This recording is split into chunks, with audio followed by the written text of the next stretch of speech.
President Jacob Zuma's address comes amid the backdrop of declining economic growth and stubbornly high unemployment. During his first term, economic growth fell to well below 2% and is still showing no signs of turning around. The country has also seen 2 ratings downgrades, with the second one coming last week from Standard & Poor's.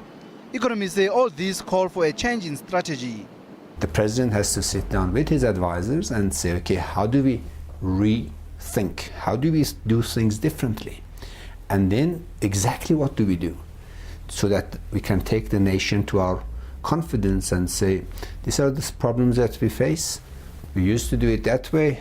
It didn't work. We're going to do things differently. If we don't, and if the president specifically and the new cabinet do not change course with respect to managing the economy, and it's a very complex economy, it's a very complex rethinking, we're going to go more of the same thing. 5 years from now, the economy will be in a more dire state than it is now. Business says the president must also address current acrimonious relations between the private sector, government and labor. The violence that often accompanies industrial actions is also a concern. At the moment, there's a problem with this open-ended industrial actions framework. And there's also a problem that so many people's lives are impacted, not striking workers are intimidated. The whole policy arena is conducive to lawlessness, and it needs a serious relook. Labour, on the other hand, is also looking for radical changes. COSATU wants more intervention from government to implement the ANC policies that call for changes in economic direction.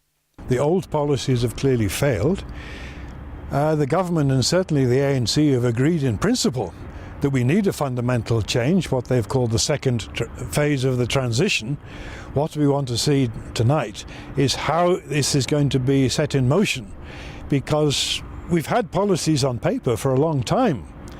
But if we look at the statistics, unemployment is still going up, inequality is actually getting worse, and far too many South Africans live in poverty, which is one of the reasons why we're so keen on the national minimum wage.